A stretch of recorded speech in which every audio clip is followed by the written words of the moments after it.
Yeah, we're learning Tanya Perek Lamed Daled. We're on page 86, 5 lines from the top after the colon. V'im yarchev Hashem.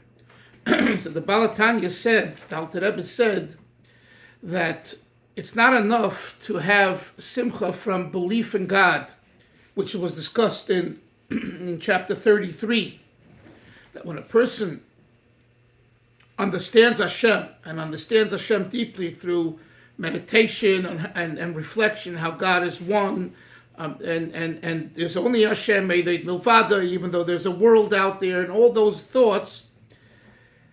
And the ability to do that is only because, he says, Mayofa Yerushaseinu.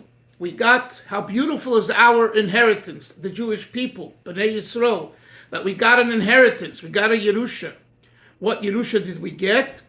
Avram, Yitzchak, Yaakov, and the Mohais gave us an inheritance, which is the ability to have faith. You see, this is an important point, which we didn't discuss earlier, just briefly. The faith of a Yid, the faith of a Jew is totally different than the faith of a Christian and a Muslim and all other faiths. The faith of a Jew is unconditional. And you see it now. You really see it now. Just take Moshe's son. Moshe's son was in America. We actually met several months ago in Colorado.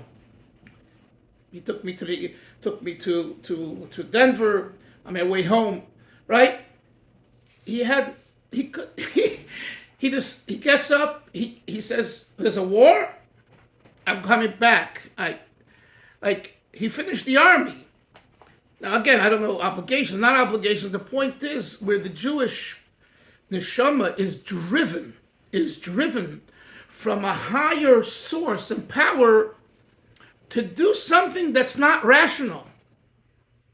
And now he's in the thick protecting and fighting, as we just davened for him and the other soldiers.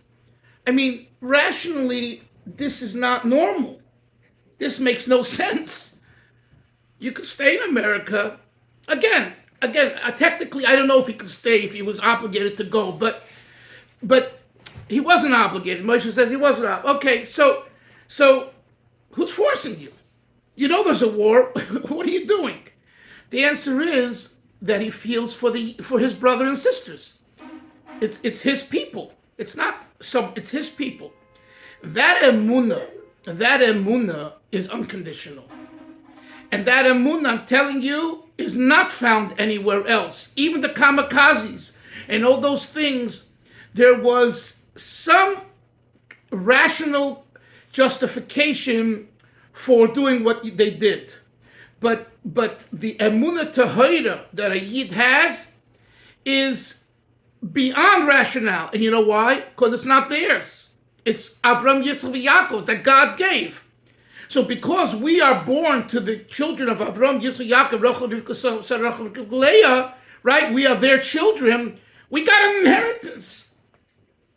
An inheritance, you need to do nothing. Yeah, there's one thing you need to do is not, excuse the expression, screw up.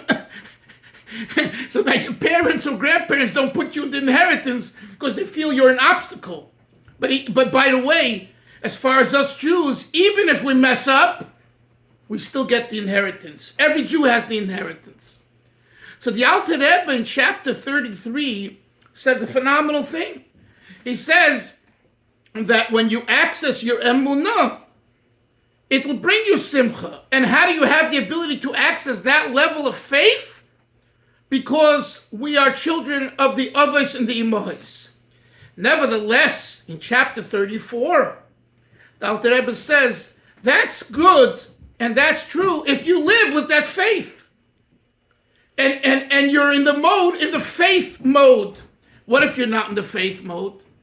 And guess what? We aren't all day in the faith mode. We're working, we're eating, we're sleeping, we're doing other things, and we're not consciously working and thinking about Einoi Movadoi.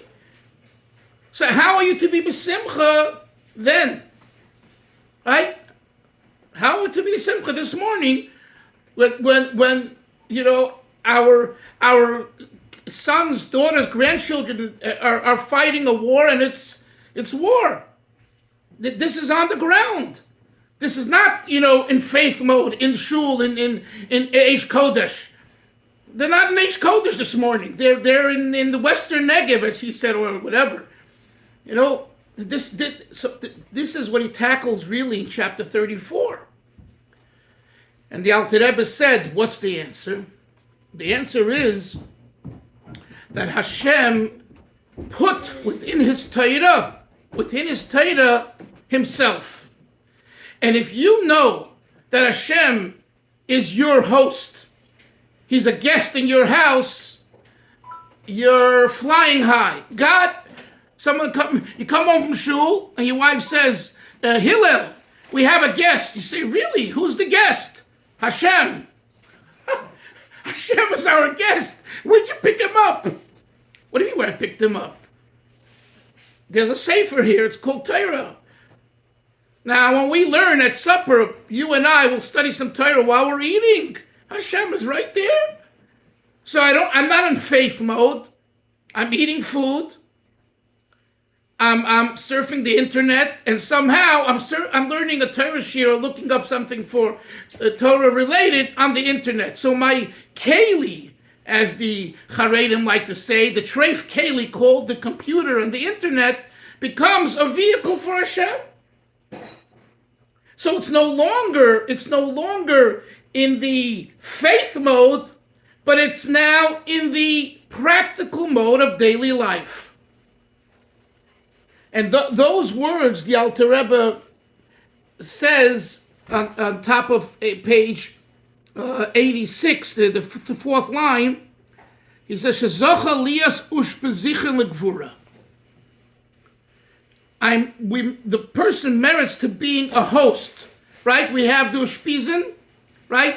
Those are guests. Ushpezichen osim is guests, a guest for God. Now here, Rabbi Yoel made a good point that's worth repeating. In chapter 33, you remember the mashal of the king that comes to your house, to your apartment, and it's your house, right? The dira. Over there, he uses the word dira, your apartment, your home. Here, he seems to say the similar idea, but he doesn't say dira, Moshe. He says, ushpezichen legvura. He's a guest. So Rabbi Yoel asks, why is the language here? You're hosting God as you host a guest, and over in 33, you're hosting God as though it's God's apartment. Hashem is with you to the point where it becomes his apartment.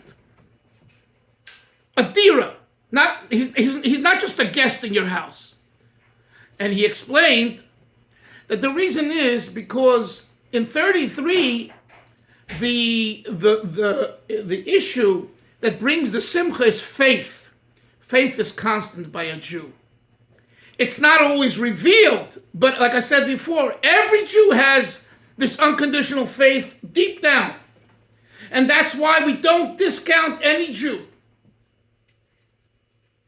Just coming from shul, and a Russian Jew comes in, and I could see the way someone else who was sitting near him, who was another chassid, whatever, he picked himself up and he left. He left because it was not so comfortable, convenient, on the table, and he's a retired person, an older man, and he could daven upstairs. He went to the minyan upstairs. I understand that, but at the same time, he says to me when he looks at me, he says, "Oh, you're a Lubavitcher?" I said, "Yeah." He says, "I'm also a Lubavitcher." Well, and I could see how comfortable he felt sitting next to me. And I'm not saying this about me. I'm just saying, why? Because I don't give him the eyes. And, I don't make any issues. I'm comfortable, I'm not comfortable. Sit on top of my head. Take my place. I don't care. The other man, for whatever reason, he's older. I'm not going to go and, make assumptions and accusations. It's wrong. But I'm just saying that something is not 100%. But why am I saying this? All I'm saying, I want to bring out the Nakuda is that if Every Jew is a Yid. He was born in Kiev. He told me this morning, I said, your grandfather was a chassid, was a Litvisher, says he was a communist. He wouldn't give his son a bris, and my father didn't give me a bris. That's 2 generations. He's probably a man in the 60s. You know? And he luckily became about the Shuvah, and he was in shul. He put on tefillin, he davened with us. So every Yid has the Nekuda, the Pintele Yid, like you've heard many times, the Nekuda Sayadut, which is the Emunah. So since the Emunah is constant, so the Alter Rebbe in 33 employs the word dira. You make a home for Hashem. A dira is permanent. But in chapter 34 here, what is the Alter Rebbe talking about? Our faculties.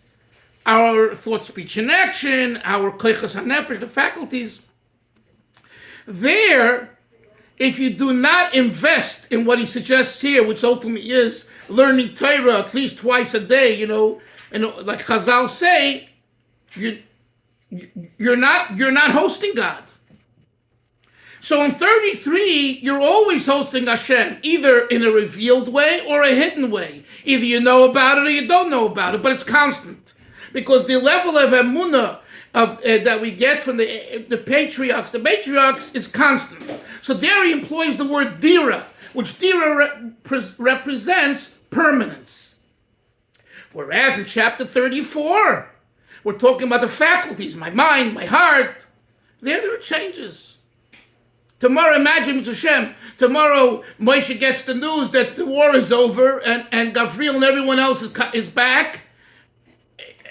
You'll see the faculties will be totally in a different level. Because that's the way faculties work. We're more excited or less excited. We're more stimulated or less stimulated. You understand? That's the whole idea of the faculties. So faculties are not constant. Faculties are a derivative of a situation on the ground in every situation. So therefore the Alter Rebbe doesn't use the word adira. He uses the word ushpezichen legvura. It's a hotel. It's a motel. He's a guest here. He comes and he goes. He comes and he goes. Whereas the symbolism of dira in chapter 33 is permanence. Hillel, you want to say something? No? Okay. Let's continue. So now we're 5 lines from the top after the colon. Right before the colon, the Alter Rebbe brought the Chazal that we learn at least pamayim b'chol yom. Right, you learn once in the morning, once in the evening, based on the time allotment that you have. And he used the word asher hirchav Hashem lo. Hirchav means, from the Lashon Rachav, broad, wide. That God makes it, possible. But everyone has their own schedule. So that's what he says now. And if he merits that God will make it broader and wider and give him more time, azay tahoir yadayim, the pure hands, Yosef Oimitz, will add strength, umachshava tova, and good thought, and guess what? And he'll actually be able to learn more hours. So the explanation in this line and a half of Tanya here means like this. In other words, there is the minimal halachic requirements of learning pamayim b'chol yom, pam shachris, pam b'mayrav, once in the morning, once in the evening. And if Hashem, in His goodness, gives you the ability that, you don't have to go to work so many hours. Your investments are, Baruch Hashem, very successful. Okay?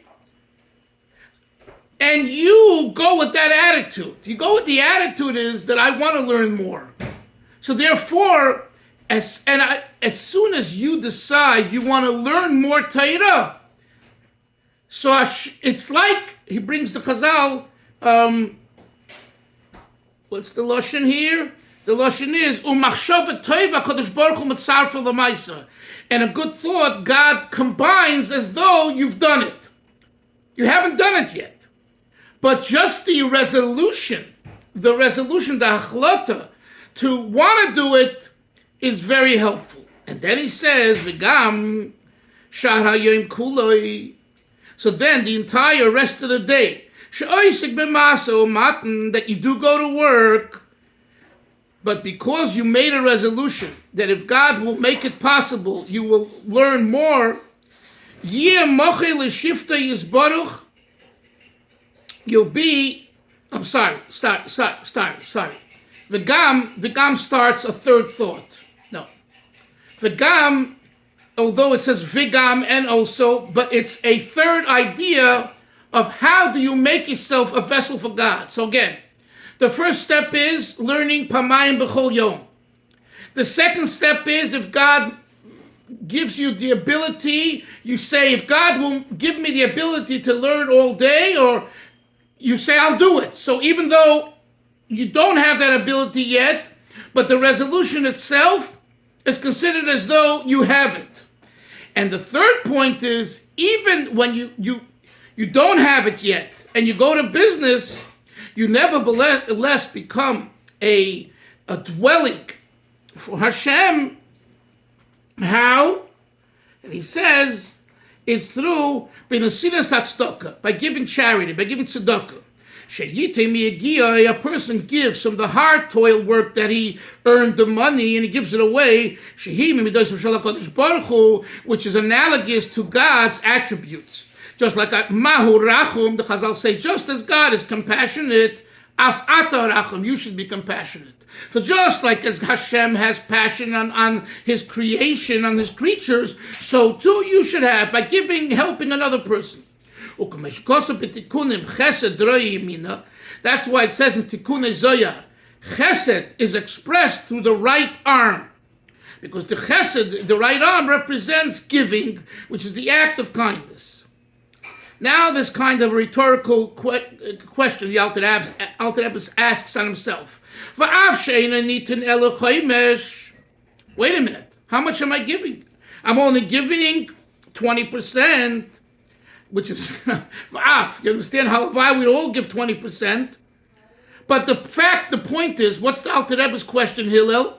The issue is, how can you tell me through the act of giving tzedakah I become a host for God if I'm only giving 20%? What about the other 80%? Says the Alter Rebbe, this is his retort. Harei begins his retort. Harei hachoimish maili ime kol ha'ar b'yodis. And we know the law is that by giving 20%, it elevates the other 80%, the other arba yodis, 4 hands out of 5, la Hashem, li'yismochen l'shifti yisbarach k'neidim ha'mayim Razal. The Razal says, shemitzvah tzedakah shkula k'neged kol ha'kabonis. How do we know that when you give 20%, it elevates the other 80%? The Razal derived this from karbonis. Over karbonis, vayikol hachai oila Hashem, you brought an animal, and that animal was brought as a sacrifice on the altar, and carbon oila ascended completely to God in fire. Al yedei behema achas, you took one behema, and what happens, v'chol atzemeach, al yedei sorin soilis, together with that, you brought 1/10 of soilis of flour, echad bolu b'shem, mixed with oil, and therefore, what happens is that when you do the act of bringing a carbon, all of the 4 elements are elevated, because there was the smoke of the fire, which is fire, and then there was the cloud of this fire, and then there's the dust, the coming from the ashes and all that. So you had Eish, Ruach, Mayim, Ofer. So in other words, by karbonos, Chazal say that bringing a carbon, although you only brought one animal, Moshe, right? But you elevated all the 4 domains of the animal, the living, the vegetative, and the inanimate. Through one behema. In addition to this, now the Alter Rebbe says a fourth point, and that is, listen, he says, you ate and you drank, so when you learn Torah with the koyach that you got from the food you ate, you elevate everything you ate and everything you drank. So your body benefits from the four parts that were not involved in the act, but automatically they receive an elevation. In other words, like this: when we learn Torah and when we daven, everything we ate and everything we drank and everything we used gets an elevation automatically. It's sublimated through the act of Torah Tefillah. So yes, I'm only doing Torah Tefillah, but the fact is, I wouldn't be able to daven if I didn't have koyach this morning. If I don't have koyach, I can't do Hagbah on a Sefer Torah like we have now, where Precious is where it's all on the left side. You need koyach, like we say in shul, right? Did you eat Cheerios this morning? Are you strong? Oh, I have koyach. Where'd you get the koyach from? I ate. I worked out. So you're working out, even if it's not before davening, it's last night, or the whole idea is, the purpose of the working out is to give you koyach to learn more, velvel.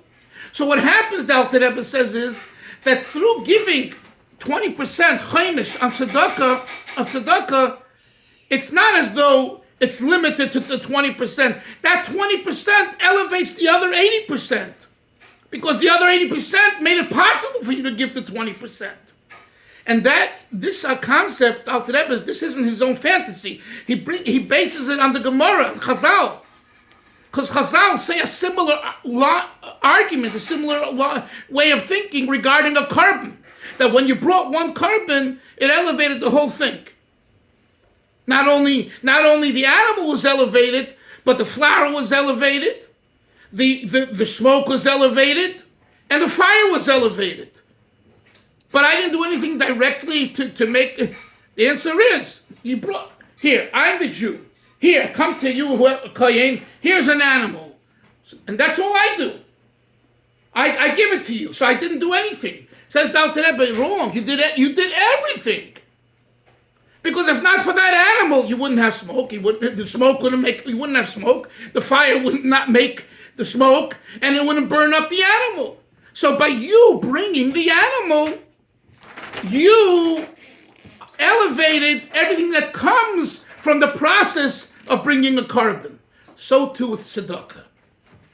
When we give tzedakah, it's not just we're giving a quarter, a nickel, a dime, a dollar, whatever. We're giving ourselves. That's the nekuda. We're giving ourselves in totality to Hashem. And when we give ourselves in totality to Hashem, then all of us is elevated. So this goes back to the Alter Rebbe's point. And it concludes, right here is the conclusion really of 34. The next paragraph, which we'll learn tomorrow, Mitzvah Shem, is a conclusion for all the 9 chapters. I'm going to leave that for tomorrow, Mitzvah Shem. But this point concludes this Peirik Lamed Daled. And what is the Peirik Lamed Daled? That the way to have simcha is through making yourself ushpezichen legvura, a host for Hashem. And since we know, the Chazal say, Ein l'HaKadosh Baruch Hu ela daled amish halacha bilvad, the only thing that Hashem has left today, being that the Mishkan is not standing and the Mikdash is not standing yet, meet Hashem soon, but not yet. So Hashem says, no, I didn't go to sleep on you guys. I just transferred my essence into something else, into halacha, into Torah and halacha specifically. So therefore, learn twice a day at least. Make a resolution to learn even more if you can. Give tzedakah. All of these things are ways of making yourself ushpezicha legvura. And what comes out from this thinking and how it brings to simcha is, and I say that this is a Chabad way of thinking. This is Tanya. You're not second tier if you're working. You're first tier. Just because there's koilulim and yeshivas, and God bless them, and we need that. But someone who's now on the front is just a much first tier and probably even more. But so a person who works, the attitude, is, he couldn't make it in yeshiva or in koilel or be a rebbe in yeshiva, so he did the second best. He went to university or he went to school, he went to Touro College, he got a job, and he gives tzedakah. But it's really second tier. You learn chapter 34 and it wipes out that argument completely. You're first tier. You're first tier like anyone else. They're making a dina b'tachtoinim through learning and the koilel, and we need that as well. I'm not, chas v'sholem poo-pooing that. But don't tell me that I, who am working and working hard to bring parnasa to my family, to give tzedakah, to help build a community and all of that, we're any less in God's eyes. We're second tier. This chapter wipes that out if you identify with what he says. I mean, the Alter Rebbe brought, strong rayas from Chazal. So in other words, don't minimize the fact that someone said, he can only learn in the morning. In the morning before davening, he has to run to work all day. And at night he falls asleep after Ma'ariv and he's tired. He can't, come. Maybe, that's not really, I'm the big yeshiva man, I'm the big B'nai Torah, as the Litvish used to call them. The Alter Rebbe says, sorry chap, if that's the predicament you're in, and you do it because you're hosting Hashem, and you are, then you're the same. And this was a very much an attitude that the Rebbe, by the way, shared with Klal Yisrael over the last, 50, 60 years. And it took a lot to get it, accomplished. And Baruch Hashem, many organizations who weren't oriented this way accepted the whole Baal Teshuvah movement and the whole going to work movement. The Belzer Rebbe, Simchas Torah 10, 15 years ago, he announced that you guys can't sit in koilel all day, a half a day, and then you go out and work. You guys remember that, right? So there's been an adaptation of the Tanya's philosophy. Now, of course, we need rabbanim, and we need rabbis, and we need rebbes, and no question about it. We need that too. And if someone's shy to do that, they should do that. But not because only they're fulfilling God's mission, making themselves a guest for the Shechina, for Gvura, but someone who's working is not. No, not at all. So you see, when you learn a piece of Tanya and you learn it well, there are practical, important lessons that we walk away with. Chevra, we'll continue tomorrow. Mitzvah Shem, Zayt Gesund, stay safe. Good to see everyone. Shalom. Bye-bye. Take care. Go ahead.